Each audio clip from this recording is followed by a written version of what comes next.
ভাই কেমন আছেন? কেমন আছেন?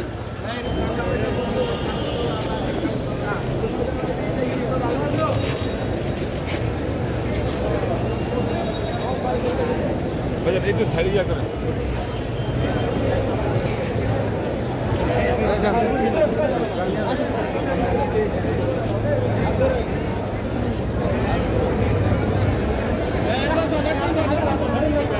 ঢাকার বিজ্ঞ সিএমএম আদালতে আপনারা জানেন যে ফ্যাসিস্ট হাসিনার অবৈধ মন্ত্রী জোনায়েদ আহমেদ পলক, সালমান এফ রহমান এবং আনিসুল হক, দীপু মনির সহ এবং আরেকজন রাজনীতিতে বড় পোল্ট্রিবাজ শমশের মবিন চৌধুরী সহ মোট 12 জনকে বিজ্ঞ আদালতে বিভিন্ন মামলায় আজকে উপস্থাপন করা হয় এবং বিভিন্ন মামলা তাদেরকে গ্রেপ্তার দেখানো হয়।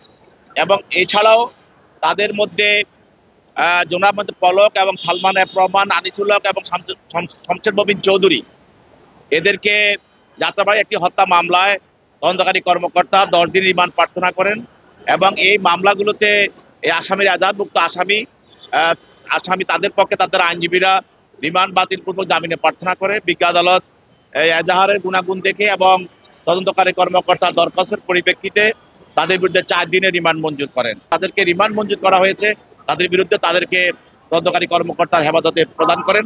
আর বাকি যাদেরকে শুধু রিমান্ড না, শুধু গ্রেপ্তার দেখানো হয়েছে তাদেরকে সিডব্লিউ মূলে তাদেরকে জেল হাজতে প্রেরণ করেন।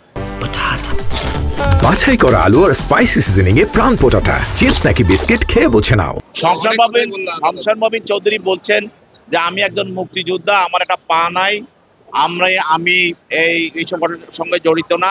এই ধরনের সে একটা লম্বা একটা বক্তৃতা আদালতে দিয়েছেন। তো আমরা প্রসিকিউশন আমরা বলেছি যে বাংলাদেশের রাজনীতিতে যে কজন লোক রাজনীতিতে পোল্ট্রিবাজ হিসাবে পরিচিত এবং সুবিধাভোগী, তার মধ্যে শমশের মবিন চৌধুরী এটা অন্যতম। মিথ্যা বক্তব্য দিয়ে সে আদালতের থেকে অনুকম্পা নেওয়ার চেষ্টা করছে, কিন্তু সেখানে জাতি তো জানে সে কি করেছে, কত বড় সে একটা পোল্ট্রিবাজ এবং কত বড় সে রাজনীতির বেঈমান এবং টাকার ঘুষ গ্রহণকারী এবং নির্বাচনের নামে সরকার থেকে সে টাকা গ্রহণকারী এবং সে সুবিধাভোগী। সে একজন আমলা এবং তাকে স্বাধীনতার পর সর্বোচ্চ তাকে